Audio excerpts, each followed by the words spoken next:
and answer them as a group. So yeah, let's get started here. So here's an agenda. So first off, welcome to CloudSIM administration. Hopefully you're in the right class. If you're not, you'll still learn something today, just might not be what you expected. But today is CloudSIM administration. So we're going to be together for the next 3 hours. There's a block of time for 3.5 hours. We're not going to be using all that time, so you will get time back, which I think is good. And so that's today's discussion. So what are we going to talk about for 3 hours together? Well, here's what we're going to talk about. First, we're going to talk about the CloudSIM data pipeline, what it is, how it works, just get some terminology together and understand it. And then we're going to be doing labs today. So throughout today's session, there's going to be slides. It's not no slides, but there are going to be labs. We want to make it interactive. I don't want to read slides to you for the next 2 hours because that's not fun for either one of us. So we'll be doing some labs. We'll look at data processing. We'll do some labs around it. We'll look at customizing and tuning CloudSIM. We'll do some labs around it. And then we'll take an exam, or you will. I've passed the exam already. So today is 3 hours as mentioned together, although the schedule says 3.5, it's really 3 hours. 2 hours, the first 2 hours will be devoted to the content. So the slides, the labs, the questions, whatever it might be. We'll throw a little break in there as well. And then after 2 hours, so at about 11 o'clock local time, we'll take an exam. And so the exam we'll talk about in more detail a little bit later. It's a free exam, great opportunity for you to prove your Sumo knowledge. And there's also an added benefit that I'll talk about in a moment. All right. So here's that added benefit that I wanted to talk about. Is we're going to reward you for attending today. So for attending today's class and passing the exam at the end of today, we're going to give you basically buy you lunch. So we'll provide you with the $15 Uber Eats voucher, and you can utilize that. So once you're done with today's exam and you pass it, go ahead and send your certificate to training@sumologic.com, and I'll post a slide later. And then, like I said, we'll email you that that Uber Eats voucher. Give us 48 hours to do so.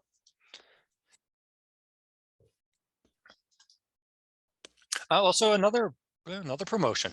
So we have our Sumo Logic 6, as we call it. If you get 6 certifications, we'll provide you with a backpack. I'll post this link as well later. These are some of the goodies you have to look forward to, but let's get into the content. Let's start learning a little bit about CloudSIM and specifically the data pipeline. So first off, what is CloudSIM? It's a pretty good question to start with. CloudSIM is a cloud-based enterprise-grade security information and event management system. And so that's where that SIM, security information and event management, that acronym comes from. CloudSIM leverages Sumo Logic core functionality, including data collection, ingestion, storage, and threat intelligence. CloudSIM is a purchased add-on with the ever-expanding library of content designed for security operations. Because it's designed for larger data volumes, most organizations need to ingest a large amount of data each day for insights to surface in CloudSIM. I'm going to go ahead and just turn off my video. I'm getting a little choppy here already. So what we see here is our CloudSIM data pipeline, as I just alluded to in the agenda. So CloudSIM is a powerful tool. It's going to take millions of log messages and funnel them down into a handful of actionable security insights. So first, there we go. The logs are going to be collected and ingested by Sumo Logic into messages. So those logs come in, and then they turn into messages. Now you have a bunch of messages. What happens to those? Those messages are then going to be parsed, mapped, and enriched and turned into CloudSIM records. The records are then going to be compared to rules. If a rule is triggered, an entity will be extracted, a severity score will be assigned, and then a signal will be created. Finally, if there's enough signals within the same entity cluster, then they become an insight. As a cloud administrator, it's going to be your job to make sure that this pipeline flows smoothly. In this course, we're going to be focusing on the first part of the pipeline. You'll learn how to forward your data to CloudSIM, customize the schema mappings, and tune the SOC content to support the analysts on your SOC team. All these customizations and optimizations will help reduce false positives and enable your SOC analyst teammates to investigate and hunt threats faster. Certainly, if you want to learn more about investigating signals and insights, our CloudSIM Fundamentals certification is appropriate for that. If you haven't taken that course, that's fine. You're still certainly going to learn things today. But just as a heads up, the first portion is focused on the CloudSIM Fundamentals really focuses on that. But we're going to be focusing on this first kind of top half of this diagram today. So what are we going to be focusing on? Well, we're going to use our example here of Sumo Logic Coffee. And Sumo Logic Coffee ingests and collects millions of log messages into Sumo Logic. So the Sumo Logic Coffee selling cups of coffee all around the world, millions of transactions a day. That data is collected and brought into Sumo Logic as a log message, as just described. Those messages are then going to be forwarded to CloudSIM. This process is going to be set up using the Sumo Logic interface.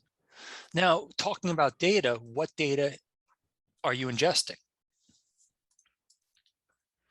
It's going to be a good idea to periodically examine the data you're ingesting and sending into CloudSIM. As an admin, you're going to be responsible for data ingestion, so you want to ask yourself these questions. Are you ingesting enough data?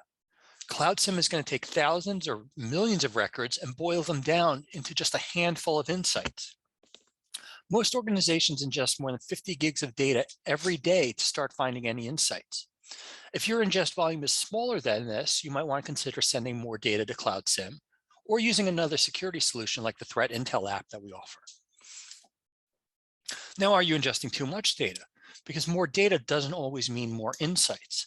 The threat detection logic built into CloudSIM generally prevents false positives. However, some organizations choose to ingest or store less data as a way to cut costs. One solution is partitioning your data into different tiers and only sending some of that data along to CloudSIM. Now, are you ingesting the right data? CloudSIM doesn't just work on quantity alone. Quality data will affect your performance as well.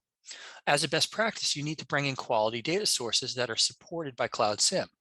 High-value data sources include CloudTrail logs, Windows event logs, AWS logs, GuardDuty logs. You should also consider whether your data is structured, like key-value pairs, or unstructured, like plain text files. Most data ingested into Sumo Logic is semi-structured, like JSON logs. Now, once you've answered these questions, you can then assess what is or isn't working for you and your SOC team, and then you can partition your data to Sumo Logic and forward some or all of it into CloudSIM. Now, this next level, if you will, of the pipeline. After you forward your data from Sumo Logic into CloudSIM, your messages must go through a processing first. First, CloudSIM is going to process the messages into records. Each record is going to contain the information from a message, which is going to be parsed into key value pairs, mapped to the CloudSIM schema, and enriched with other data. This process is usually automatic, but must be completed for certain types of data sources, specifically custom data sources. If you do need to configure log and ingest mappings, there's going to be certain details you need to know about your data, like whether it's structured or unstructured, whether it has a syslog header, what data type it is it JSON, is it XML? You're going to need to know the vendor as well. So are they going to be Windows event logs, Palo Alto firewall logs, AWS GuardDuty logs? Once you know the details of your data, then you can work with the Sumo Logic documentation for specific help configuring your data pipeline. In this course, though, we're going to be using ingesting and processing simple, structured JSON log messages to demonstrate this configuration process. Now, let's follow a simple log message down this pipeline. First, the message is going to be parsed and extracted from the record. Then it's going to be mapped into a set of key value pairs. This process is also going to fix basic formatting. And so this step is going to create semi-structured data. So for example, on the left-hand side of the screen, we have the IP or IP-127-0-0-1. The parsing step is going to extract that IP address and turn it into a key value pair, whereas we see on the right-hand side of the screen, the key is something like, or specifically source device _ IP, and the value is 127.0.0.1, and those hyphens have been normalized to dots. This information is mapped onto the CloudSIM schema. Finally, the record is going to be enriched with information from match lists or threat intelligence databases such as threat level. And once done, those normalized records, click too fast, those normalized records are going to be enriched with, then normalized records, are going to be sent down the CloudSIM pipeline and compared to rules. So now we have our messages have been turned into records with data parsed from them. And now continuing with the pipeline. Each record ingested into CloudSIM is going to be compared to hundreds of built-in and custom rules. If a rule triggers, an entity will be extracted and a signal will be created. If a record matches the criteria specified in a rule, then CloudSIM is going to create a signal and start tracking an entity. The entity in a signal is going to be something like an IP address, a MAC address, a host name that's going to be extracted from records. For rules to work properly and create good signals and entities, CloudSIM admins need to work to set up the proper log and ingest mappings so this important information can be extracted from these records. And now, last step of that data pipeline is where CloudSIM is going to take everything one step further and correlate the signals into a manageable number of insights. Once again, more information about the insights, the threat investigation side of things, that CloudSIM fundamentals class is more appropriate for that. If there's questions, feel free to ask in the chat, but just that's where we cover that a little bit deeper. All right, so that's the CloudSIM data pipeline. Like I just said, any questions, feel free to ask, but let's keep going. Now, wanted to talk about Sumo Logic UI and CloudSIM UI. And specifically in there, although we're going to talk a lot about the two UIs, I'm going to start with RBAC controls. RBAC stands for role-based access controls, not unique to Sumo. What it essentially allows you to do is create a role, a type of user, and then apply certain rules or functionality to that role. So all privileges for CloudSIM are going to be controlled in the Sumo Logic UI. We won't be able to explore this using these training admin accounts that we're going to utilize shortly because they've been locked down to not prevent that, not allow that. And so it's important to know that when you provision your own SOC teams with your own accounts, that will be done in the UI. And here's kind of a little demo on the right-hand side of the screen of what the UI looks like. And as I was just alluding to, you can create different roles with different levels of access. In this case, access to insights or content or configuration. The most basic role in CloudSIM is going to be the view role. So this level of access provides view-only access to CloudSIM, but it's going to be a prerequisite to all other access levels. So everybody's going to need that view. As an administrator or account owner, you may want to allow some of your users to have access to CloudSIM, but not others. You might want some Sumo Logic admins to be CloudSIM admins, or you might have some users that can be admins in CloudSIM, but not Sumo Logic. All this can be done by creating custom roles using the RBAC controls. Now, what are some roles that you might want to utilize? Well, typically Tier 1 and Tier 2 SOC analysts will need access to insights for threat investigation. So the insights is really going to be used for those. However, you may want to restrict this further. You might want to prevent Tier 1 analysts from deleting insights. And so you can customize and fine-tune that insight access, including deleting, creating, and commenting, and other various management tasks by opening the insights dropdown under the role capabilities. In addition to access to insights, you may want to give your Tier 2 and Tier 3 SOC analysts access to content. This role privilege allows users to create custom rules, custom insights, custom match lists, and other SOC content. You can also customize and fine-tune this access if you only want certain roles to be able to create, delete, and manage certain kinds of content. Finally, some Tier 3 SOC analysts and SOC admins may need access to configuration. This privilege, as the name sort of implies, will allow users to create log mappings, customize entities, and create custom actions. And once again, you can customize and fine-tune this access as well. This is just an overview of what you can do with the RBAC controls for CloudSIM. If you want to know more about RBAC controls, we really focus on the in the Sumo Logic administration course on that. So this is just an overview for today.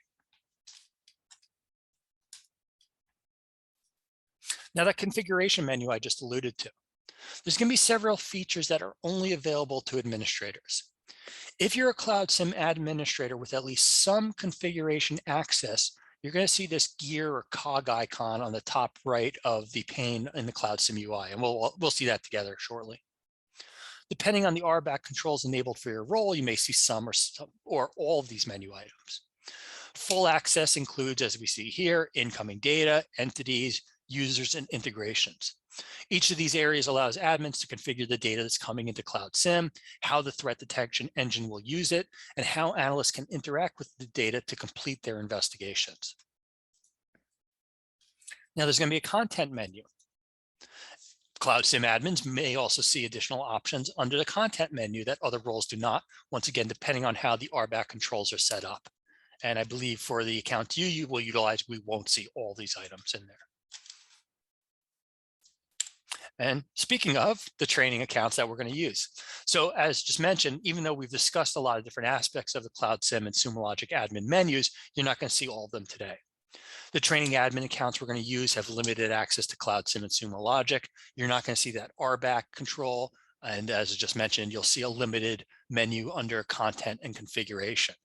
And this is just an example of how you can fine-tune access. So how you can allow some of your analysts and junior admins on your team access to only the parts of the system that they need.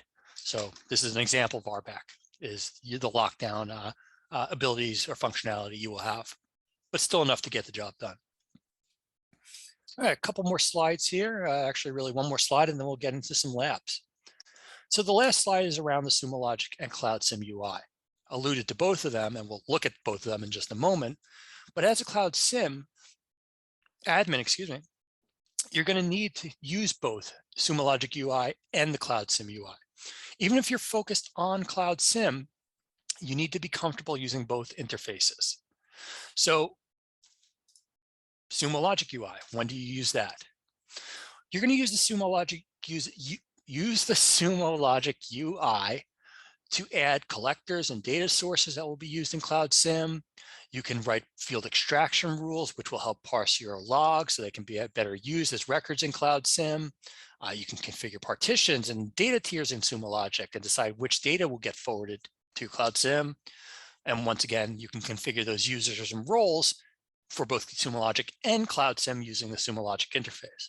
So there's a lot of places where you're going to use the Sumo Logic UI. When are you going to use the CloudSIM UI? Well, everything else kind of. So in the CloudSIM UI, that's where you're going to configure the log ingesting mappings that will turn your log messages into records. That's where you'll create custom content to help with threat investigations like rules, match lists, and insights, and where you can finally customize the actions, the context actions, and workflows in the CloudSIM interface using APIs and other playbooks. So hopefully that gives you a pretty good understanding of the two different UIs. And of course, like I said, we're going to look at them. That will give you a much better understanding is to get your hands dirty with them. So at this point, let's go ahead and let's log in. So I see there's a couple questions, but it looks like Ona is helping out, which is great. So let me go ahead and a couple steps here. Let me go ahead and provide you with our guidebook. Okay, so I'm just adding to the chat a admin lab guide that we're going to utilize for today. So go ahead and download that PDF from the Zoom chat. The other portion we're going to need today are going to be our credentials. So let me go ahead and paste them into the chat as well. I'll run through them as well, but okay. So we're going to go ahead and log into Sumo Logic using the credentials that are on your screen or in the chat. The website, hopefully you're aware of, and if you're not, that's fine. Service.sumologic.com, that's where you're going to go to log in, period. Then the email address. So the email address we're going to utilize today is going to be training plus admin. You may have used a different credential for another class. Number. So pick a 3-digit number. Maybe you want to be training plus admin 007, training plus admin 391724. Pick a 3-digit number. And then for today, the password is going to be Sumo 2021 exclamation point. So capital SUMO 2021 exclamation point. So go ahead and log in. If you need any help, let me know, although it's probably going to be a typo, but that's okay. Still let us know if you need help. Thank you for letting me know once you're in as well. So yeah, you guys have done this before. Yeah, let me go ahead and log in with you, and then let's go ahead. And also go ahead and open up that PDF. So you should have, be logged into Sumo, and you should have the PDF. And the PDF, right now, we're in step lab 0. And so let me just, like I said, let me just log in here and join you. So training plus 938. Oops, admin. Sorry. A little frazzled. There we go. And then that password was Sumo 2021 exclamation point. And if so let's see, it looks like you guys are getting in. Great. When you get logged in, this should be the screen you're brought to. Hopefully you've been in Sumo Logic before, but if you aren't, that's fine. But this is the screen kind of want to lead you to. Yeah, like I said, hopefully you've seen this. Hopefully you've seen some of this interface. But now let's go ahead and talk specifically about CloudSIM and what we want to focus on. So we have our, oh yeah, go ahead. What happens if someone says the account is locked? I would just try a different set of numbers. So try, it's possible somebody did lock it. Yeah, so if you could try those, just a different 3-digit number. And for those of you that need the guide, I'm going to go ahead and paste that PDF back into the chat. So hopefully you should see it. Okay, cool. So we have our guide. So let's kind of go through our guide. So the first thing we want to do is we want to go to the CloudSIM Enterprise. Kind of the whole reason we're here today is to discuss CloudSIM. So what we're going to do is on the black bar on the far left, hopefully you see the black bar. But if you don't, you may have to go to the top left and click on the 3 horizontal lines, the hamburger icon. And now you see the black bar. And you want to go down to the black bar and go to CloudSIM Enterprise. When you click on CloudSIM Enterprise, it's going to take you into CloudSIM Enterprise. I'm really creative there, intentionally so, of course. So this is the environment you'll want to be in. Hopefully you've seen this before. If not, I'm still going to discuss it. But the fundamentals, CloudSIM class goes more into the discussion of this interface. But let's just make sure everybody's logged in first. So I think everybody's pretty good. Everybody should be in CloudSIM.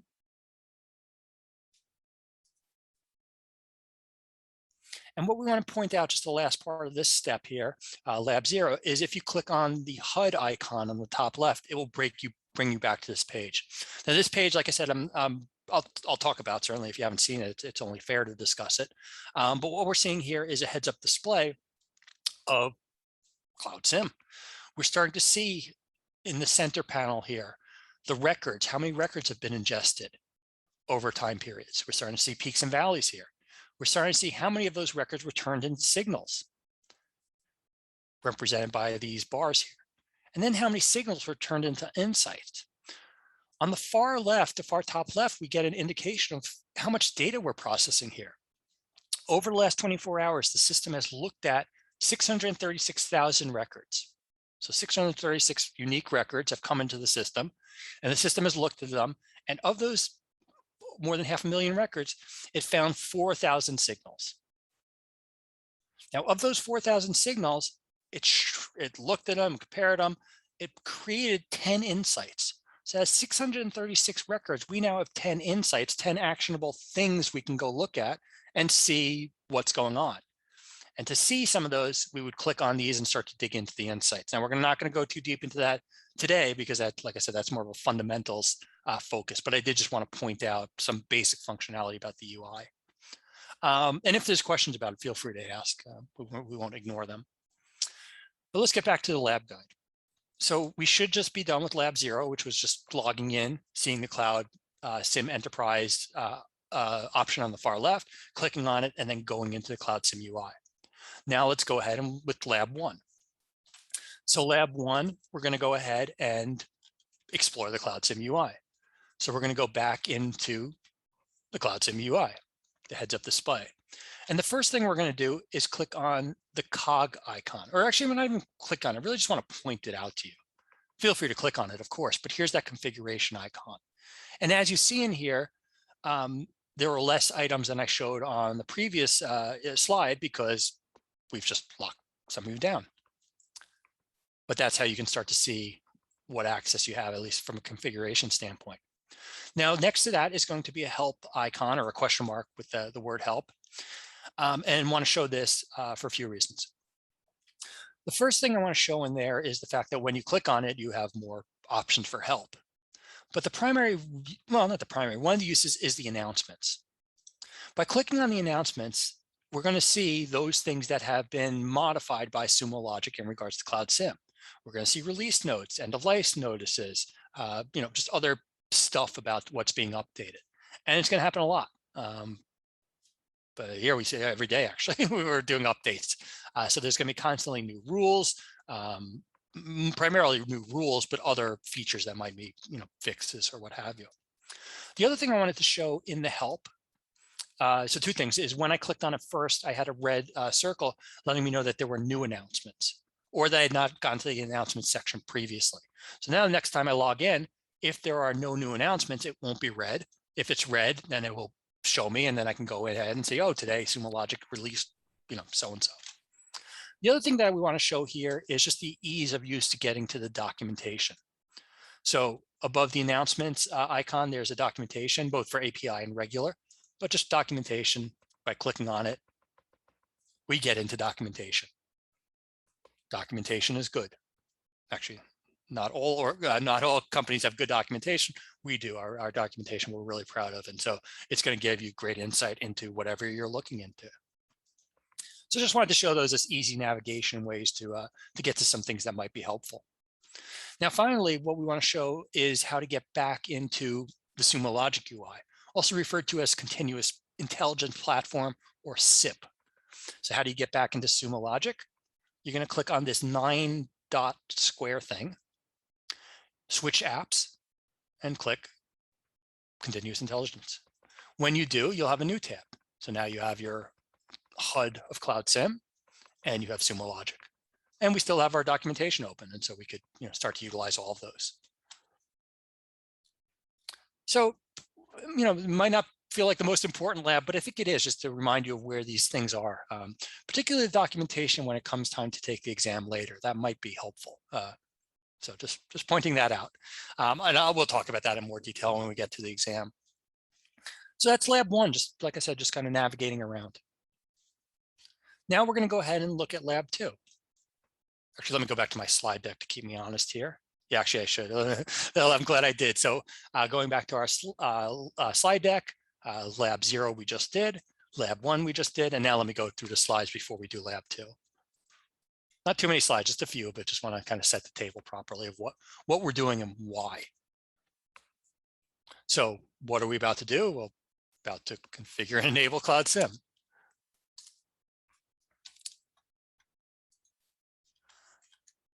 So after we've decided what data to ingest or not ingest, because that's going to be an important decision, we can then work on forwarding the data into CloudSIM. So as an admin, there's going to be several steps we need to complete to forward data to CloudSIM. We'll go over a high-level overview of these steps, but the exact steps will vary depending on the data you're working with. So checking the Sumo Logic of documentation for specific instructions based on the type of data is highly encouraged. But at a basic level, first you're going to request backend configuration access.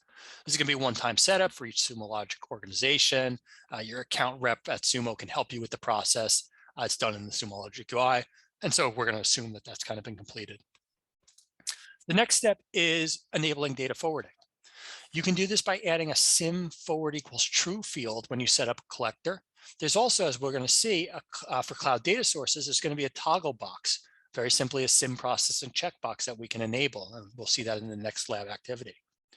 You'll need to enable data forwarding each time you add a new data source into Sumo Logic, or if you update your partitions, or if you make any other changes to your data ingestion process. And then finally, there we go, you can configure the log and ingest mappings. This process is usually automatic, but must be completed for certain types of custom data sources. This is done in the CloudSIM UI, and we'll see an example of this in lab activities using a simple JSON log message. Now, before we do, it's important to note that you do need to enable that data forwarding. And when you do, CloudSIM will automatically start processing your log messages into records. Each record is going to contain the information from the message, parsed into key value pairs, mapped to a CloudSIM schema, enriched with other data, kind of as we discussed earlier, not kind of, as we discussed earlier. CloudSIM is not going to ingest historic data. And in other words, only or any new data ingested into Sumo Logic will be forwarded to CloudSIM as soon as you enable data forwarding. However, older data will not be processed by CloudSIM. Data will start flowing from Sumo Logic into CloudSIM within a few minutes of enabling data forwarding. And you can expect signals and insights to start generating within a few hours.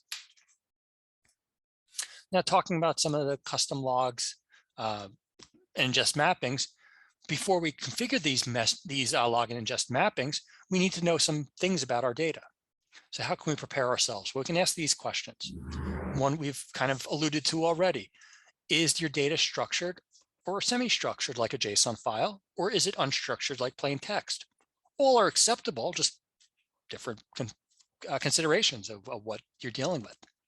Does your data have a syslog header that can be used as part of the parsing process? That's quite a tongue twister. What type of data are you working with? Is it JSON? Is it XML? Is it Leaf? Is it something else? There's going to be different best practices in the Sumo Logic documentation based on what type of data you're ingesting. Have you pre-processed your data with a Sumo Logic field extraction rule? Doing so can make the CloudSIM log mapping process much easier.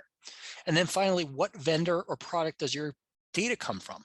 Are these Windows event logs? Are they Palo Alto firewall logs? Are they AWS Guard Duty logs? Are they something else? Which is all acceptable, but you kind of need to know what you're dealing with. Once you have those details, then you can consult the documentation for help configuring your pipeline. I'm going to paste a link into the chat into regards to the different configurations that are available in that help. Not required for today's class, just in case you're curious. Now, in the course that we're going to do shortly, those lab exercises, we're going to be ingesting and processing simple structured JSON log messages to demonstrate the configuration process. And so now let's go ahead and do so. So now we're going to go ahead and do lab 2 and 3. So let's let me get out of my slide deck. Let me get my lab guide open. And now let's go ahead and start to do lab 2. So in the guidebook, lab 2 is enabling data forwarding for an HTTP source. So as it says, I'm kind of reading it to you, in this lab, we're going to create a simple HTTP source using a preconfiguration. When we configure the new source, we're going to enable that data forwarding, and we'll show you how to do that. Then once the source is configured with data forwarding, we can start to send data in. So let's go ahead and go through these steps. Steps are pretty simple, in a good way simple, and let's go ahead and follow them. So what we're going to do first is we're going to want to make sure that we're in the Sumo Logic UI. So if we're in CloudSIM, we're going to want to go to the 9 dots and go to SIP. Or if we have our Sumo Logic interface open still, we can just go directly into it. We're going to go to the black bar on the far left that we used earlier, but we're not going to go to CloudSIM Enterprise. This time we're going to go ahead and go to Collection. So we're going to go to Manage Data on the far left and click Collection. So Manage Data, Collection, and then we're going to go ahead, I'm just going to delete that just to get it out of the way. And then we're going to go ahead and we should be on the collection screen. What we're seeing here, if we haven't seen collectors before, are all those collectors, hate to use the name as a definition, but all these little apps, if you will, or agents that are bringing data into Sumo Logic. So here we see some that have been configured for observability usage, and there's all tons of stuff in here. There's a lab environment, and so we have a lot of different forms of data coming in here. Now for today, we're interested in utilizing one of the collectors. The collector we want to use is called admin-training-sim. It should be the first one on your list, period. I know it should be. If you can't find it for whatever reason, feel free to use the search to type, try and find it, but it should be that first one. What we want to do is we want to follow the steps in the lab, of course, and we want to go to the far right of where our admin-training-sim collector is set up, or where it is, and we want to go to Add Source. What we're doing now is we're describing what type of source of data we're about to ingest into Sumo Logic. And as you see, there's a lot of different sources of data. We could ingest Google Cloud Platform data. We can ingest CrowdStrike data. We can ingest Okta data, but we're not getting that fancy for today. Not that fancy. Using HTTP logs and metrics is fancy enough, but that's what we're using for today. So we're going to go ahead and click on that first icon under Cloud APIs that should say HTTP log and metrics. And now we're going to go ahead and start to describe the data that's going to be ingested. So we want to give it a name. We're going to encourage you to use the naming convention as provided, and we're going to use, or you're going to use your initials for much of today's exercises. So I'm going to call this name HTTP training data. And I'm going to use my initials, and I'm going to use a number that I don't think I've used before. Now we're going to put the source category. This source category is going to become important because it's going to help us locate this data in the future. So it's providing a metadata tag that gives some structure to our data. So I'm going to use training. I'm going to keep my naming convention the same, training JB20. Okay, now we need to go ahead and select that checkbox that I was just harping on, which is that CloudSIM enterprise. Here's to do SIM processing. Just click the checkbox. It's that easy. Now there are other options in here further down, but we're not going to utilize those. We could normalize some time zone information or timestamps, but just not relevant for today's class. So we're just going to go ahead and scroll to the bottom and click Save. When we do, a URL should pop up. We're going to want to go ahead and copy this URL and paste it someplace that we can reference it later. So we are going to use this URL a few times today. So go ahead and put it in a notepad or just someplace sort of safe. If you lose it, it's not the end of the world, but ideally you would keep it just someplace nearby. And so now we have a URL. In that we have a HTTP source address. We can now send data to our collector because we have a destination for it. And that's what we're going to do next. So what we've done in lab 2 is we've set up the system to start to accept our data, be aware that we're about to send data through this address. Now what we want to do is send a log message to CloudSIM using this address. So now we're going to do lab 3, and we're going to send that simple JSON message that we've alluded to a few times today. To do so, we're going to go ahead and open up a command line interface. So a terminal or PowerShell or whatever. I guess those are really the two options. And we're going to utilize the command that is in the lab. So I'm going to go ahead and grab that command. I'm going to go ahead and paste it in, or I could paste it to a notepad first, just depending on my comfort level. I was going to say my comfort level of editing in here. Now I'm not editing properly. Hold on. Let me do that again. Let me go ahead and paste that command, and let me go ahead and edit portion of it.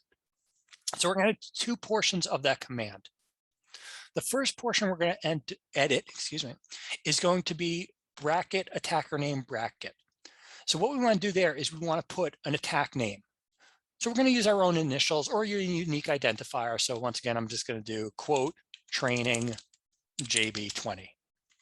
And I'm going to delete that attacker name portion.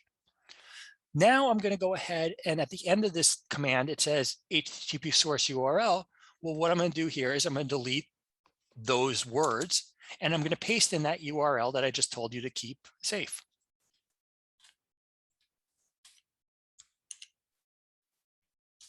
So my command should now look like as such, and I'm going to run it. When I hit enter, it should return just a blank line. If you find it did not return a blank line, certainly make sure your syntax is correct. The other thing you might want to just verify is since you're pasting the command or cutting and pasting the command from a PDF, you might just want to make sure it's not adding some kind of weird space in there or something like that. So just check that. Yeah, the formatting could just go a little wacky on you. Yeah, So yeah, we're having a few people that I think might have like quote mark issues. And okay, then let's kind of slow down here. Okay, thanks for. Yeah, so what I would do is I would open up a Word doc or a text pad, paste the command in there, modify it, and then paste it into terminal. Just to avoid you retyping the whole thing from scratch. And certainly, we want you to follow along, of course. And if you can't, you still follow along. You'll still be able to, benefit even if you can't run those two commands. But hopefully you can. All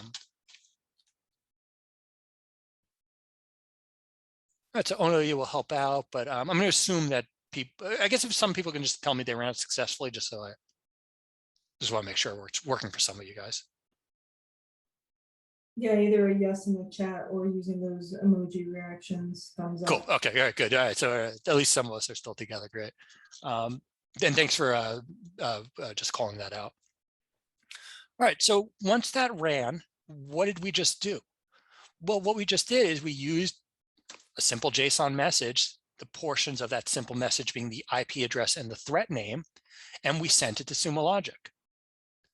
Now, if, as the lab says, I'm kind of read the lab, but it's appropriate to, if data forwarding was enabled in lab 2, it should also be forwarded to CloudSIM. And so what we want to do now, or what we can do, is we can now go ahead and look at our records and see if this record is now in Sumo Logic CloudSIM from our terminal. So let's go ahead and see if it's in there. It might take a few minutes. I'm kind of tap dancing a little while I'm talking about it, but let's go ahead and check to see if it's there yet. So what we're going to do here is we're going to go back into the CloudSIM environment. And once again, if we don't have it open, we can go in Sumo and go to CloudSIM Enterprise. Once we're in the CloudSIM Enterprise, we're going to go to the top and go to Records. And now we're going to use the filtering to look for a metadata source category and look specifically for our metadata source category. So we're going to go into the filter bar and type source and find metadata source category. We're going to click on that metadata source category. We're going to say is or equals. And now we're going to use that source category that we used earlier, which is going to be our initials. And I was adding a number in there and now click enter. It might not appear yet. I'm kind of tapping my oh, it did. All right, cool. I didn't have to stall as much as I thought. What I see in there, and hopefully you see as well, more importantly, hopefully you see it, is our record. So what we see here is a record that was ingested just a few moments ago. Now there's a failed record. We're going to talk about that in just a second, but I want you to see the record first. That's really the proof here of things running successfully. So hopefully you see the failed record. If you don't, as the lab guide says, it can take up to 15 minutes, although mine was pretty fast.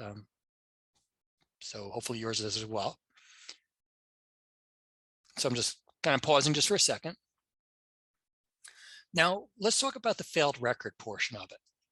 Not the people that couldn't run the command successfully, but the fact that this record failed. Now, that's not good. Why did it fail? Well, there's a reason for it. And we're going to look at a successful record shortly, but why did this record fail? Well, why it failed, as the lab says, is because the custom JSON log message did not have a log or ingesting mapping associated with it. So the cloud message went into Sumo Logic, it went to CloudSIM, but it wasn't able to successfully complete those parsing and mapping steps because there was no mapping defined. Now we're going to correct that shortly in the next few steps, or the next few labs rather, but that's where we're up to right now. So at this point, we've ingested data into Sumo Logic, hopefully, fingers crossed. We see that data in CloudSIM, and we see it failed because the mapping was not there. So the failed is actually good in this case, or expected behavior. All right, so just checking. All right, I think everyone's okay-ish. So let me go back to. I'm still getting a lot of people with reporting errors on the command line, and I actually didn't get anybody with their reactions saying that they successfully sent it. Oh,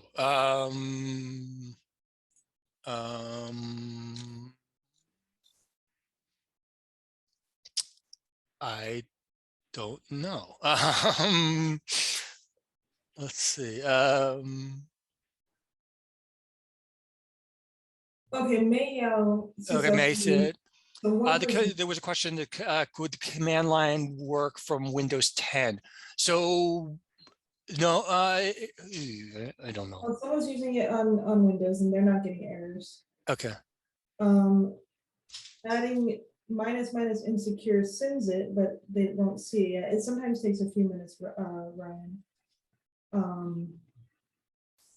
Yeah, it could be a Windows issue.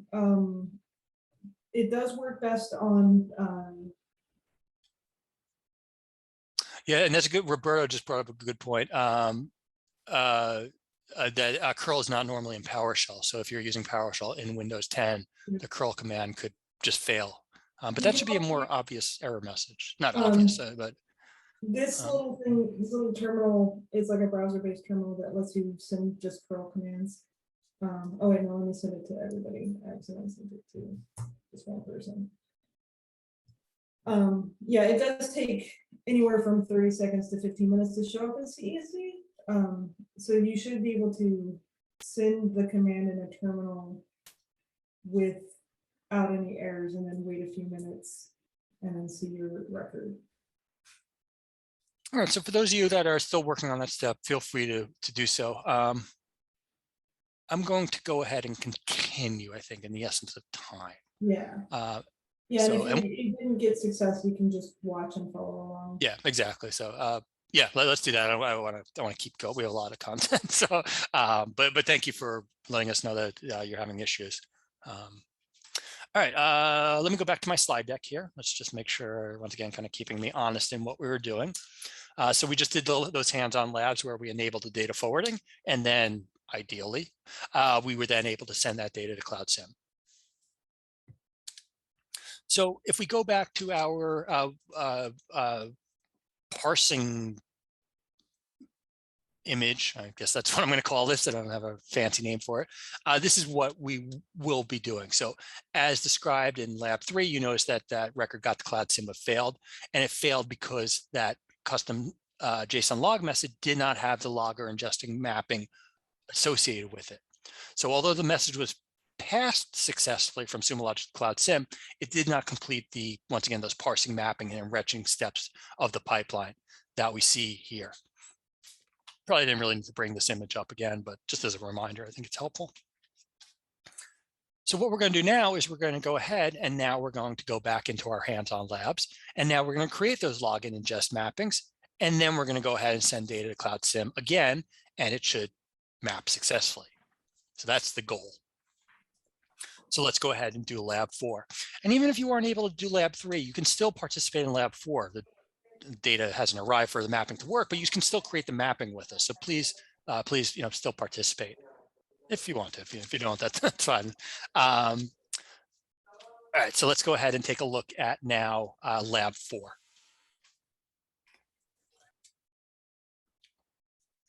So in lab 4, we're going to set up that ingest mapping. So we're going to want to make sure that we're in the CloudSIM UI. Hopefully we still have it open. If we don't, once again, far left, CloudSIM Enterprise, and that will bring you into CloudSIM UI. Now here we're going to go ahead and start to set up some ingest mappings. So we're going to go to that cog icon that I described earlier, that configuration one that we saw earlier as well. And we're going to choose one of the integrations. In this case, the integration is going to be with Sumo Logic. That's how we're going to set up that mapping. So we're going to integrations and we're going into Sumo Logic. Now what we're going to do to set up the ingest mapping is hit create on the top right. Not very creative in its design, but what we do see here are some of the ingest mappings that have been set up. So here we see ingest mappings that have been set up for CloudTrail and AWS and O365 and et cetera, and some training even that some of you have gone ahead and done already, which is good to see. So we're going to do these steps together. So in the Sumo Logic ingest mapping, top right should be a create button. And now we're going to, just again, like we were doing previously, just kind of fill in the blanks. So the source category, we're going to keep using that same source category. The format for today is going to be JSON. So as described a few times, select JSON as the format.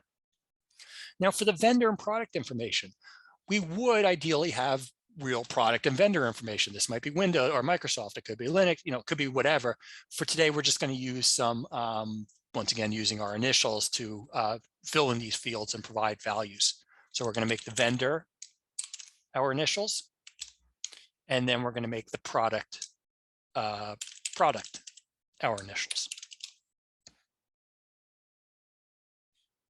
And we want to make sure this is enabled. You can create it, but until you enable it, it's not doing anything. So want to make sure it's enabled. So now we've created our Sumo logic ingest mapping, and we should see it show up in here. And like I said, I see a few others in here, so good to see people are playing along. So now we have an ingest mapping set up. Good, but now we need to go ahead and do lab 5, which is setting up a log mapping so that we can utilize the custom ingest mapping we just created. So now in lab 5, we're going to go back to the cog icon. This time we're going to use the log mappings located under incoming data, excuse me. Now we see log mappings that exist in the system. We see a lot of them, and we're going to create a new one. Top right, click create. Now we need to decide what type of data are we dealing with. As alluded to a few times today, you have the options of structured or unstructured. JSONs fall under semi-structured, but that's still considered structured. So we're going to select structured mapping. Once again, we're going to give these things names. So the name we're going to do is log mapping JB20. Now we want to fill out the input-output portion. When is this log mapping going to take place? When is it going to be enabled, or when is it going to be utilized? Well, when certain criteria matches. What criteria is going to need to match in order for this mapping to be utilized? Well, we're going to fill in the blanks. So when a log comes from the vendor, I want to use that vendor that I've been creating, so that vendor JB20, and has the product of JB20, and is in the format of JSON. Now for the regex, I'm going to put .star. The reason I'm doing this is I'm saying grab all the data. So basically I'm saying, look at the data or look at the logs. If the log has a vendor of JB20 and a product of JB20 and is JSON, then create a record.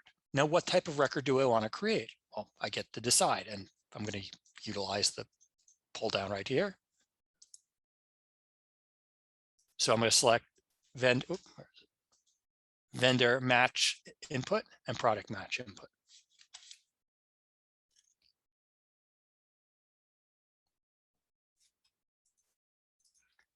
And now before I hit, let me see. Oh, record type.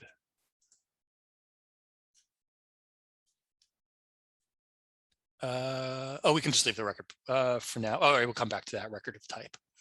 So what we're going to do now is we have our record, our input. We have the record that's going to be created, but we need to include some mappings here. And we're going to do this on the bottom portion of the screen.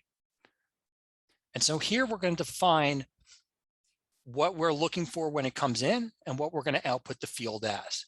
So as we did previously, we used the IP address and we took that IP address and added dots into it. We're doing similar behavior here. So what we're going to do here is we're going to take our input field of IP and we're going to have that output to a field called device_IP because that's more common terminology in our organization. Device underscore IP. I'm going to click add field. And we're going to do this for 2 fields. And so we're going to do it for the IP one, and then we're going to do it for the threat name. And the threat name, we're kind of doing the same thing. We're just normalizing the data. So rather than calling it threat name with a kind of a camel case thing going on, we prefer to use underscores. Might just be, company policy or just personal preference, but that's what we're deciding right here. And I'm going to click add field. And so now I should have 2 fields down below. So at this point, I have my name, I have my inputs and my creation. We still have to do record of type. We skipped over that. We'll come back to that in just a second. And then we have the field mappings that we want to utilize. Now, before we submit this, we need to enter a record of type, or a record type rather. And the system's letting us know that we have not done that.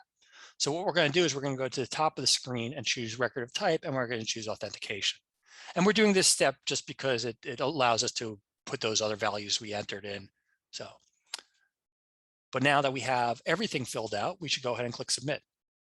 When we click submit, the mapping should be created successfully, of course. We should see that mapping. And if we want to, it's probably going an extra step, but if we want to go back into our mappings, I should now be able to find a mapping associated with the thing I just created. It should show up in there. Oh, because I'm not doing source category. So we could find that in there. All right, let's go back to the deck. And actually, let's do lab 6 now. Let's finish up lab 6. We'll do this step and then we'll take a little break. Schedule-wise, we're a little ahead of schedule, which is always positive. So let's do lab 6, which is now going to send another log message to CloudSIM. So in the same way we did in lab 2, where that previous lab where some of you couldn't participate, you still may not be able to, but hopefully you can. But basically what we're going to do is just rerun that same command we did earlier, that same curl command, sending the same exact data back in. So I'm going to just, in this case, I'm just going to up arrow to run that same curl command. If you still have it saved in terminal or wherever, you can do that as well. And I'm going to hit enter. Now, once again, my data should be sent through CloudSIM and should be processed properly. Now, we're going to take a break here because, well, one, we need a break. But also, as we saw earlier, it could take up to 15 minutes for this data to come in. So rather than me kind of tiptoeing around it, let's go ahead and come back and see if our data is there. Now, where we're going to check, just in case you want to check ahead of time, is we're going to want to go back into our CloudSIM UI. We're going to go back to records. We're going to go back to metadata source category.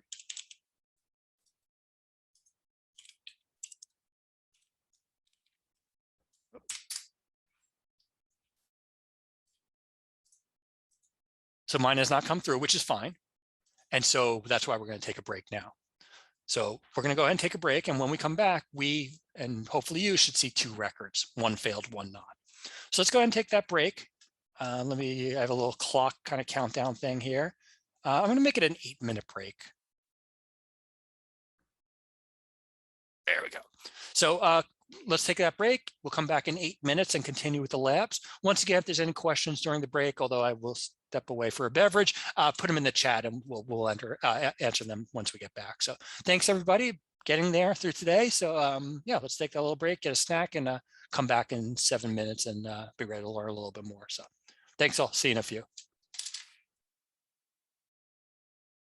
And welcome back, everybody. Hopefully you had a chance to get a little snack or a beverage or do whatever you like to do with 7 minutes of free time.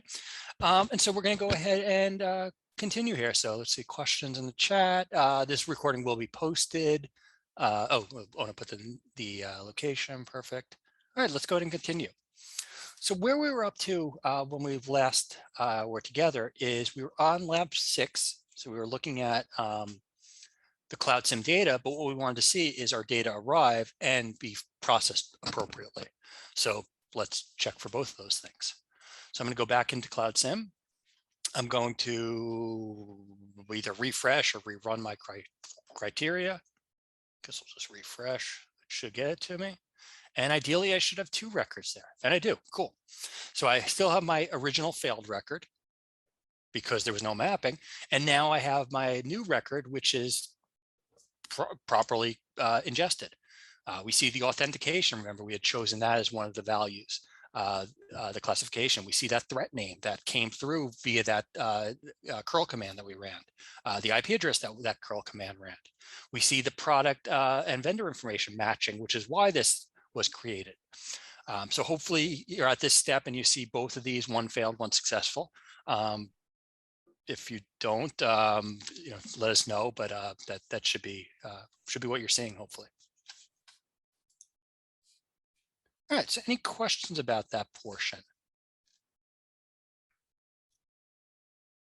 Okay, so let's go ahead. I'm going to go back to the slide deck, a few more slides here. And then we'll do some more labs and kind of like we've been doing. So let me go ahead and jump in here. And so now I want to talk more about, or more specifically about, customizing and tuning your CloudSIM enterprise environment. So what are CloudSIM rules first? So we have a properly parsed record in CloudSIM. And when we do, it's going to be compared to rules and potentially generate signals and insights. Rules are one of the most important pieces of CloudSIM threat detection engine. In that, all the records that are ingested in CloudSIM are going to be compared to every rule in CloudSIM. If there's a match, an entity is going to be extracted and a signal will be created. These entities are going to be tracked and may correlate with other signals to create an insight, which is where most threat investigations begin. As a CloudSIM admin, you have the ability to create any rule type. Often SOC analysts on your team who don't have these privileges may ask you for help creating these custom rules. So that's why we're showing them. One, of course, they're important, but some people may not have the ability to do these, and so they may come to you either for access or help doing them. And so let's show you what you could do. So in regards to custom rules, you don't have to write the rules from scratch. The custom rule, Sumo Logic, excuse me, their content team, or our content team, is going to create and maintain hundreds of out-of-the-box rules to get you started. And you're going to see those updated rules in that announcement section that I showed earlier. That's one of the reasons why I pointed it out, is because all these rules that are going to be updated will appear in there. But you don't always need to write, so sometimes you do need to write a new rule from scratch. You need to do this if a system that has a source, if the system has a source that isn't covered by the default rules, or if you're looking for a threat that isn't covered by the default rules. Custom rules aren't updated or deleted by Sumo Logic during these regular updates. They're going to be independent from the default rules. So if you do decide to create a custom rule or rule tuning expression, the rules will not be modified or deleted by Sumo's regular updates, which is a good thing, but an important thing to just be aware of.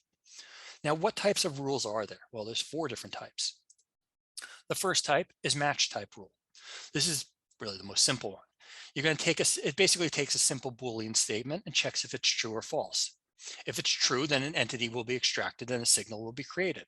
So for example, we have here, if you wanted to look for whether an IP matches a successful IP login, matches something on a banned list. A match rule would be the best way to see if it matches, hence the name. Threshold rules. These are going to be triggered when a match is found a certain number of times. So for example, what if you want if one failed login attempt is acceptable, but 5 are not, you could create a threshold rule that would fire after the 5th failed login attempt. Chain rules. These are going to fire when certain different events happen in a certain time window. So if you want to look for 5 failed login attempts followed by 1 successful login within a certain time window, say an hour, this is where you might use a chain rule. And then finally, aggregation rules. These are going to be triggered when up to 6 different events accumulate over time. For example, if you want a rule that looks for a large number of event types from a single device IP, you'd use aggregation rules. While SOC analysts sometimes create these custom rules, it's normally done by advanced users and administrators. If you took CloudSIM fundamentals, you learned how to create a simple match rule. In these next labs, we're going to go ahead and create a threshold and a chain rule. The aggregation rules are pretty rare. And so if you want to learn more about those, let me go and paste a link into the chat about rules. That's a good link about well, all the rule types if you want to go deeper. So when we're creating a rule, this is a blank rule template in CloudSIM. Now we saw a similar template earlier, kind of where we had the left side of the input, the right side of the output, and that's essentially what's happening here. In this case, we're figuring out what is going to be triggered, and then when that trigger occurs, then a signal will be created. So like I said, this is a blank rule template in CloudSIM. And when you configure or create that rule, those conditions need to match. You can add rule tuning expressions here, which are going to be small small exceptions to rules appended with an end statement. Once you get the rules and the record matching all kind of the way you like it, Then you're going to set the conditions of the rule for the rule to fire. So we can configure the signal that will be created. We can configure in things like the name, the entity, the description, and the MITRE attack tactics and techniques you're looking for within your rule. Now, we don't go too much deeper on MITRE attack in this class. We cover it in our fundamentals class, but it's a great framework that you can utilize when you're looking at your rules. And we'll play with a little example in the lab. Then finally, you're going to need to configure the severity score. This is going to be on a scale from 0 to 10, with 10 being the most severe. You might choose a severity of 0 if you only want to monitor something but not create an insight. Higher severity scores are going to more likely trigger insights. Now, some best practices for custom rules. Before you create your custom rules from scratch, these are some of the best practices. So first, even before, like I said, creating the rule, check if an existing rule is in the system. Sumo logic has hundreds of built-in rules, and so you might not need to write a new one. Or you might need to make a small change to an existing rule, like adding a rule to an expression or adjusting a severity score. You need to know your system well. You need to understand the schema and the log mappings of all the records ingested into CloudSIM to write effective rules. As an administrator, it's going to be your responsibility to know this inside and out.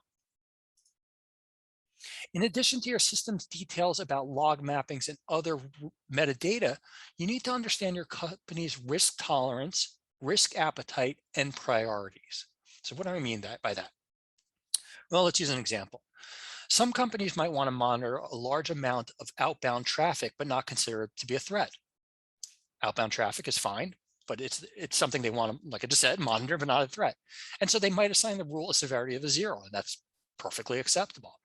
Another company might be alarmed by outbound traffic and consider it to be data exfiltration, and they might assign that same exact rule a severity of 5. Both are correct. It's just, once again, that kind of risk appetite, risk tolerance, and how your company views those type of things. Another best practice, is understanding all the types of rules. So we just saw the chain rule, the other rules formats that I just mentioned, the match, the threshold, the chain rules, the aggregation. If your use case requires a chain rule, but you're writing a threshold rule, it might not be as effective or efficient. And so knowing the types of rules is important. Making small changes. So as a best practice, when you do write a new rule or edit an existing one, make small changes. So for example, if you're going to you want to decrease your severity score from an 8 to a 2, don't do that extreme. Try decreasing it from an 8 to a 7. Monitor your changes. Are you being alerted too frequently? All right, maybe then change it from a 7 to a 6, rather than going from an 8 to a 2 and really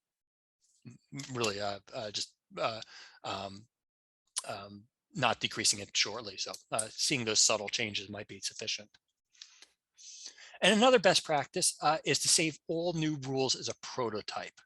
This is going to allow you to monitor the rule's behavior without creating new insights and alerts, which is really helpful. And we'll utilize that as a best practice, and we do in the fundamentals class as well. So I want to talk about insight clustering here. And I really like this example that Anna created for us. It's the visual is really pleasing, if you will. So what are we showing here? So as an admin, you need to be able to help troubleshoot when insights are created into your system. You're going to need to help write custom rules as well and maintain those rules in the system. So it's going to be important that you understand how severity scores relate to insight clustering. So here's an example. Let's say on the right-hand side of the screen, we have 13 signals in our system from the last 2 weeks. And in this case, each shape on the slide represents a different signal. So we have signals for pink triangles, green squares, and blue circles. Might remind you of a breakfast cereal, not intentionally. Some of the signals, like I said, entity A is going to be pink triangles, entity B will be green squares, and then entity C will be those blue circles. And based on the rule that fired, each of those signals will have a severity score, which is the number shown in each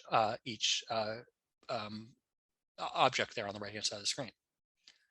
By default, an entity is going to need an activity score of 12 before an insight is created. So we're looking for an entity to have a score of 12 Oh, I'm repeating the line I just said, but it bears repeating. An entity needs an activity score of 12 before an insight is created. And the activity score is going to be the sum of the severity scores from the last 14 days. So if we look at the pink triangles, there's 3 of them. We see there's a severity score of a 5 and a 6 and a 7. Will those signals turn into cluster into an insight? Excuse me. We'll find out that answer in a moment, but think about it. There's the blue circles. There's 5 of those blue circles. They have a severity of a 1, a 1, a 2, a 2, and a 3. Will those cluster into an insight? Think about it. And then finally, we have our 5 green squares with a severity of a 1, a 2, a 2, a 3, and a 4. Will those cluster into an insight? Yes or no? Or will it? So think about it for a moment. If you want to put your answers in the chat of which will turn into insights, you can. If you don't, that's fine as well. But let's go ahead and find out together. So what we're starting to see are these signals being grouped together in object shape, just to make it a little more visually pleasing. And what we see, now let's go through each one. So let's go through entity A, those pink triangles. Well, those are going to cluster into an insight. Why? Even though there's only 3 signals, they each have a relatively high severity score. The severity score is 7 plus 6 plus 5, which is 18, which is above 12. And so what we're being told, or not being told, but demonstrating here is the fact that entity A would be put into an insight because it has a high severity score, adding those 3 up. Now, what about the green squares, the bottom, and the entity B, the green squares? Those are going to cluster into an insight. Now, the scores there are relatively low, but there's a lot of them. So if you add 1 plus 2 plus 2 plus 3 plus 4, you get to 12 for that activity score. 12 is equal or greater than 12, and so that will combine into an insight. Now, what about the blue circles? Those are not going to cluster into an insight quite yet. CloudSIM is going to track this entity, but it only has a current activity score of 10. So if another rule with a severity 2 or higher triggers with that entity, it will cluster into an insight. But until that point, it won't be an insight because it's not greater than 12. So what we're trying to show here is that you can have a large number of low severity score signals that won't create an insight. You could have a small number of high severity score signals that will create an insight. And so you want to keep that in mind when you're configuring the severity scores of your custom rules. All right, one more slide here, and then we'll go back into some labs. So some other customizations that are available in CloudSIM. These may require admin level privileges, so the SOC analyst on your team may ask help for creating these, but match lists is the first one. Match lists are going to be groups of entities that CloudSIM can use in rules. Very similar to allow lists or deny lists.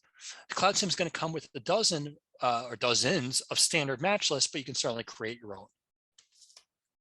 Another customization that's available is or are customizing your insights.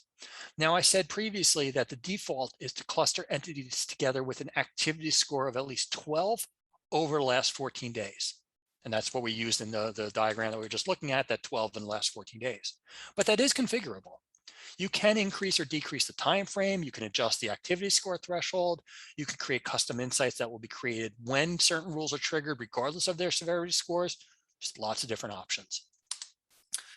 Actions, we're going to look at this in the lab shortly, but admins can create custom actions. Analysts are going to use these actions to help complete their investigations. So you can use APIs when creating custom actions. So you can have a lot of flexibility and creativity here to do things like execute playbooks, create JIRA tickets, send Slack notifications. And like I said, we'll look at an example of that in very, very shortly. And then finally, workflows. So admin can create custom workflows. By default, you can mark an insight as new, in progress, or closed. Those are the defaults. But with custom workflows, you can create a new status. So let's say you have analysts who frequently like to keep insights open while digging deeper to find the root cause. You might want to create a custom workflow called investigating to keep it separate from other insights that are at different stages of the in progress stage. So it gives you the ability to add more stages, if you will. Adding millions more might be overkill, but it does give you that ability to start to customize and certainly can be quite helpful. All right, let's go back to the labs. So let's see, questions I think were pretty good. So let's do lab 7, 8, and 9, and this will kind of finish this off. So lab 7, let's go back to our lab guide. Let's go back to CloudSIM. Hopefully still logged in. If not, hopefully you didn't get timed out yet. And so what we're going to do is lab 7 is we're going to create a threshold rule. This rule is going to look at, as it says, unique Windows events IDs that specifically 3 of them related to failed logins within 1 hour. So let's go ahead and start to create a threshold rule. To do so, we're going to go to the top of the screen and we're going to go to content and we're going to go to rules. We're going to see all the rules that are in here. So as described, Sumo adds a bunch. So probably 680 of these are Sumo rules, but then there's also rules that you or I may have created, other test users. Here we have, some people might even be creating them right now, but we're starting to see those in here. Now, what we want to do is we want to create a rule. So we're going to click create. Now we need to choose the type of rule. And once again, it's important to know what you're trying to do to select the type rule that's going to be best here. In this case, we're using threshold rule. So we're going to select threshold rule because that's what we want to demonstrate. We'll click create. And now, as we were doing earlier, we're going to go ahead and just kind of follow the steps in the lab. First thing we need to do is give this rule a name. So we're going to call it threshold rule, and then put those initials, and if you've been using a number or something unique to identify it. Now, under the if triggered, we're going to want to use the show advanced option. And we want to select the option of count only distinct values for a field. Now what we want to do is we want to fill in, or continue to fill in, I guess we already started with the advanced, the if side. So what needs to occur for this signal to be created? Well, we're going to fill in the blanks. So what we're going to do is we're going to add the expression. The expression is going to be that metadata device event ID equals 4625. So what I'm going to do is I'm going to copy that from the PDF. I'm going to paste it into my my triggered portion of the expression. Now, one thing, this is a PDF issue, but I want you to be aware of it. You'll notice, or you'll notice now I'm saying it, you probably didn't notice before. In the image for Lab 7, the text is in red. Well, here the text is in green. And this is an artifact, probably not the proper wording, of the PDF. What we want to do here is we want to remove the quote and just redo them. And then that whole thing should turn into red. So like I said, it's a weird PDF issue. So we want to have our expression. So we want the system to look for this field, this content, I guess. Now, what do we want it to match? We want to match records that have 1 distinct value. No, in this case, in the lab, we want to do 3 unique Windows events IDs. So we can go ahead and select 3. The field we want to utilize is device _IP. And we want to do this not within 5 minutes, but we want to do this within an hour. So now the system, I don't know why that reverted to a 0 there, that's weird. So now we're basically telling the system to look for a device IP ID of 4625 that has 3 distinct values and look for that field of device IP. Now we need to fill out the right-hand side of the screen, in that once this left-hand side is matched, or triggered is probably the better verb, what's going to occur, what's going to be produced? Well, now we're going to fill in the create signal. The entity we're going to use is that device IP. For the summary and the description, we're going to leave that blank, or we can just put the word test in just to put something, but ideally it just doesn't matter for right now. Now we can define that severity score that we alluded to. If this is triggered, is this going to create a severity score of a 10, a 0, something in between? I'll put something in between, and feel free to put a value. It doesn't really matter. I mean, it does matter in the real world, but for here, we're just playing around. And finally, we can add our tags here. The tags I alluded to earlier allow us to utilize the schema from MITRE ATT&CK, which is a framework that's known. But essentially here, what we're going to do is just select one of these.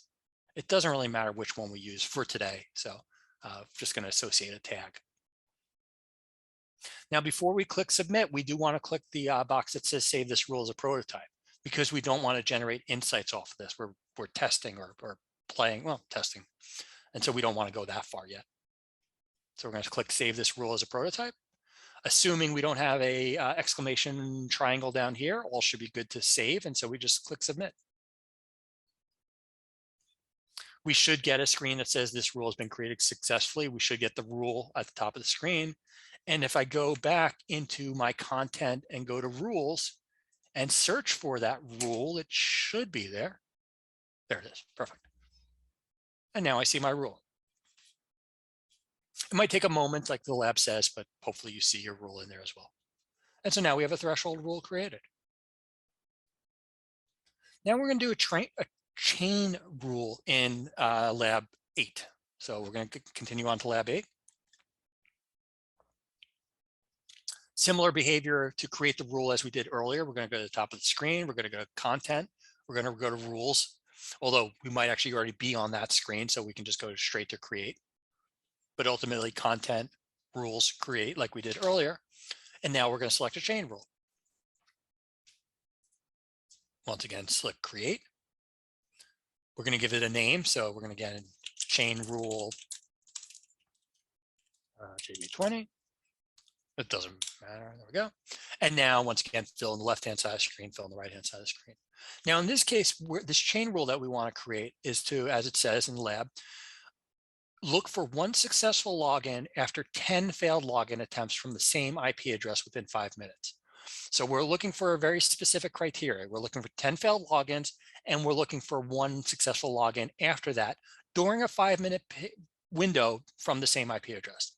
That might be indicative of a phishing attempt or a brute force attack or something, but that's the behavior we want to look for. So how do we do that? Well, we define that expression. So in step 6 of lab 8, we're going to copy it says bro underscore RFB authentication successful equals false. We're going to grab that and paste it in. And then we're going to go ahead and grab the second portion in step 6B, which is going to be the true statement, and paste that in. Now we need to modify the number of records here. We don't want to see when one false and one true happens. We want to see when 10 false and then one true happen. So we want to specify that portion in the match expression. Now we also wanted to go ahead and configure or not, depending on what we want to do, this portion here. The order is going to be important to us, because if we select in any order within 5 minutes, if somebody logs in successfully and then logs in unsuccessfully, that will show up here, but that's not really what we want. We want fails and then successful. So the order, that exact order is critical here. And so we want to specify that. We can also go ahead and modify our time period. In this lab, we're going to use the last 5 minutes, but if we wanted to search for the data in the last 24 hours, we could do that. Now that we have that if side, now we need to set up the then. So now we're going to go ahead and just kind of fill in the blanks here. The entity we're going to utilize is that device IP, because we want to group things on IP address. The summary, once again, and description, we can leave blank. I'll put test just because we can specify the severity score here. So once again, just pick something. We can go ahead and utilize our tags here as well. So if we wanted to go ahead and use one of these tactic tags, we can. Not required, but. And then we're going to scroll to the bottom. And once again, we're going to make sure to save this rule as a prototype. And then we're going to click submit. Assuming everything went well, should be brought back to our rule. And now if we take this rule and go back to our rules and search for it, we should see it. We also see the rule count is increasing. Let me just show that real fast. I think when we started today, it was at 680 or so, and now it's increased because we have a lot of creating rules, which is good. All right, cool. Let's see. That's lab 8. Let's do lab 9. Time-wise, we're doing great. So lab 9 is about the action button and the ability to customize this. So let me we'll look at it. Let me just show you what it looks like in the app, just in case you hadn't gone through our fundamentals class first. So here I have my display, and let's say I select one of these insights, because that's my job to dig in here. And so I'm going to go ahead and start to look at, let's say, this insight, this malicious behavior. This is, interesting to me. It's part of my job. So I can go ahead and click on it, and I can start to view this insight. And once again, this is all fundamental. So if you haven't seen this before, it's quite all right. But so I can go in here and I can start to do something. I can assign this to somebody. Maybe I want to assign this to myself. Maybe I want to assign this to my manager, or whomever. I can set the status, and we described that earlier, the new, the in progress, even creating your own custom statuses. But the actions is what we want to identify here. Let's say I go in here and I start to look at it. And you know what? I need to send this to somebody else. I want to go ahead and email this to somebody. I can choose to send this to somebody via email. I can choose to Slack this to somebody.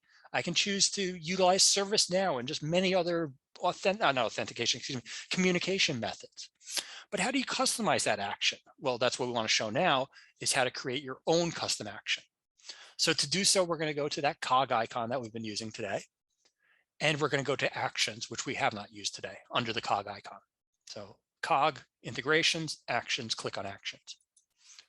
We see the actions already defined in the system, as described, the PagerDuty, the Jira tickets, ServiceNow. And then I also see, let's see, do I see any other? Yeah, I see just those right now, but now we're going to go ahead and create a new one. So we're going to click create. We're going to give it a name, once again, using our name, putting in those initials and number. We're going to check that the notification is going to be available on demand. So we're going to just check on demand. We're going to want to make it active. So certainly we want to enable this action. If we don't, we can make this inactive or turn it off and still create the action and then maybe turn it on later. But for today, we want to have it show up quickly. The type that we're going to utilize today, so we can use some of these as kind of a base. What we're going to use today is email, because we want to email somebody. And now we can decide, who do we want to email? So in this case, we're going to put in, what does it have us put in? Incident response, coffeelogic.com.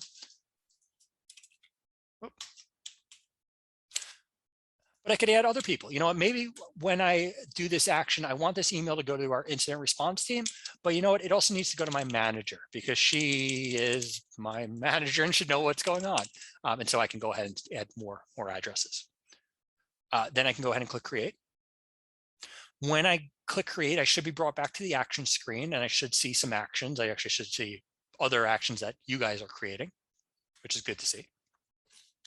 Now we can go ahead and use our actions button. So what we're going to do here is we're going to go to the insights, and we're going to pick an insight like I did earlier. Just pick one, even if it's in progress, it really just doesn't matter. But imagine you go through this, you start to diagnose it. Now we can go to actions and we can select incident response. And now when I click that, I now have had that email forwarded to myself and my manager, and then they can go to their playbook or do whatever they do to help understand what's going on with this IP with malicious behavior. So really simple to set up. Ideally, it's really simple, but quite a powerful feature, giving others the ability to communicate outside Sumo logic and provide insight of what's going on in Sumo logic. All right, so let's go back to our slides. We're pretty kind of done with them, but let's just go back to them just to keep me honest, like I said earlier. So let's see, lab 7, we did the threshold rule. Lab 8, we did the custom chain rule. We didn't do an aggregation rule because, like we just said earlier, they're just not used that frequently. And then lab 9, we did the custom action rule, or custom action button, rather, excuse me, earlier rule. All right, so what's next? There's a lot of stuff that's next. So in this class, we learned how data is forwarded from Sumo logic to CloudSIM. We followed that simple log message down the data pipeline for some of us. We learned how to set up those log and ingesting mappings so that then that message could be parsed properly into a record in CloudSIM. We discussed how to provision users and roles in Sumo Logic to make sure that your users and analysts have the access they need to investigate threats, create custom rules, but maybe not do too much more than that. We learned how to create custom rules, how to make sure the data we ingest gets used in the CloudSIM threat detection engine properly. And then we created, once again, that custom action button. So what's next? It's certainly configuring the data you're ingesting, making sure you're familiar with the type of data you ingest and whether or not it's being forwarded properly to CloudSIM. And you're going to want to work with the analysts on your team to determine if you're ingesting too much or too little data. Both can be have disadvantages.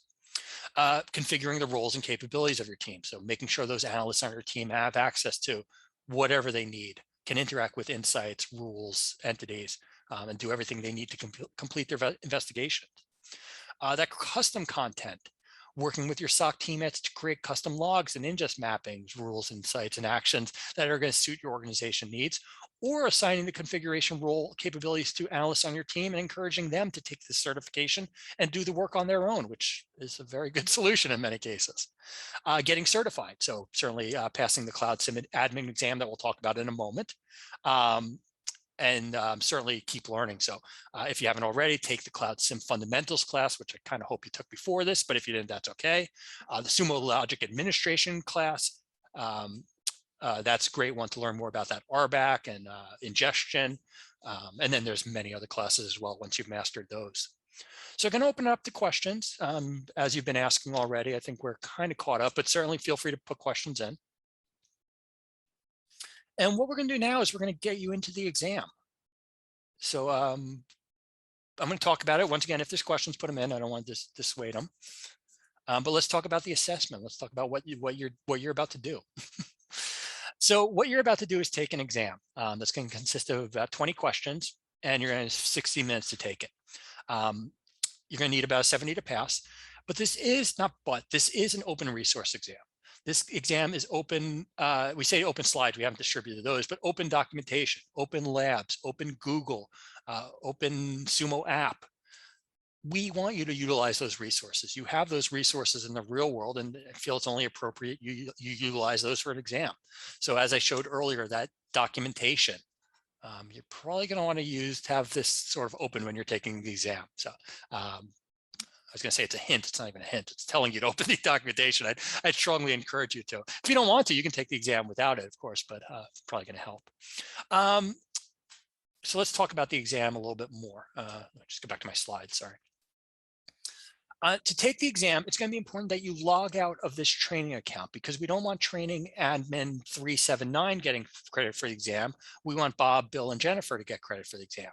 So make sure you log out and log in with your private or corporate or personal Sumo account. Going to kind of assume everyone has one here. If not, let us know, but just make sure you don't take the exam as the training user. All right, so everyone, if you want to go ahead and get logged in, that's great. A few more things to talk about, and then I'll shut up and let you take the exam on your own. Where do you go to take the exam? That's probably a pretty important thing. So what you want to do is you want to log into Sumo Logic, like I said, using that personal or professional corporate Sumo account. And you want to go to certification. Kind of obvious. But if you've never been there before, it's not. So I shouldn't have said obvious because it does get kind of hidden up here. But we're going to click on certification. And then we're going to choose Get Certified. This is going to take us into our Learn portal. And what we have in here is learning stuff. We have access to credentials. So those credentials that you were using change periodically. This is where you can see the latest credentials. And we have all of our different courses that we offer, or subjects really, I guess is probably a better way of putting it. So for today, we're going to go to CloudSIM. And under CloudSIM should be, or will be, a CloudSIM fundamentals exam. So we're going to want to go ahead and click on that. And I'll go through these steps a few times. So just want to get people rolling if they're ready. You're going to click on CloudSIM fundamentals exam. You're going to register for free. There's no charge to you or your organization. You're going to read the little blurb, just kind of reminding you what I told you. It's multiple choice. You have 60 minutes to take it, kind of that ground rules. Now, this next step is not obvious. So I'm going to show it to you just because it's an important step. Let me just show you what I'm talking about. So you're going to come into your exam and you're going to start the exam and you're going to answer your questions and you're going to do really well or not. Hopefully you do really well, but you're going to do what you do. You're going to submit your answers. And then it's going to give you a score, hopefully a passing score. It's important that once you get that score, that you click submit results. If you don't click submit results, regardless of your score, it will not be passed to us, sent to us, and we won't have any indication that you took the exam, passed or not. So it's really important to click that submit results. Yeah, just really important to do so. Let's see, that's kind of it. Let's see. One more reminder here. Probably maybe the most important reminder for some of you, the free food that we advertised. So as a reminder, once you take this exam and pass it, go ahead and send an email to training@sumologic.com, and I'll put that, I'll just type that in the chat, or there we go. And so send us your certificate once you pass, and then we'll go ahead and send you a Uber Eats gift card for $15. So pay for one of your meals, which I think is fair enough. So please take advantage of that. Let's see. That's really about it. So yeah, that's really about it. So let's go ahead and start the exam. As mentioned, you're going to get time back today, which I think is good. So you have plenty of time if you want to take a bathroom break before the exam. Of course, that's up to you. But let's go ahead and start the exam. If you have questions when you're taking it, feel free to ask. If you do have specific questions about the questions in the exam, make sure you identify the question itself, not the number. For some exams, your question 1 might be someone else's question 30, so, or 20. So the number is not really unique. But yeah, let's go ahead and start that. Best of luck, everybody. I'm going to go ahead and put myself on mute. We'll hang out with you for a bit, and thank you for attending. I hope you found this both educational and a little bit fun. The question, yes, you want to take let me just show that again because the question came up. So just as a reminder, for the exam that we're going to take, it's going to be the CloudSIM admin exam. So under CloudSIM, there's going to be 6 courses. We're looking specifically for CloudSIM. Excuse me. Thank you for correcting me. CloudSIM administration exam. So we want to take the administration exam. Thank you, May. So we want to do the CloudSIM admin exam. I'm sorry, I did the fundamentals one earlier as an example. So CloudSIM administration. So once again, CloudSIM administration. Thank you, May. I apologize for that. If you want to join me in a few hours, we will be doing fundamentals then. So make sure you do that CloudSIM administration. But same rules as before. All right, so like I said, I'm going to put myself on mute, but thank you again for attending. And like any other questions, post them. The recording will be sent out. A recording and slides will be posted to the Illuminate website, probably, Ona said later this week, and I'll stick with her answer. So I don't think it'll be done today necessarily, but certainly by the next few days, it should be up there. Great, everybody. So good luck. Thank you again for attending. Hope you found today a little bit fun, a little bit educational, and hopefully you're enjoying your Illuminate as well. So good luck on the exam. We'll be here for a little bit, just on mute. So thank you, everybody.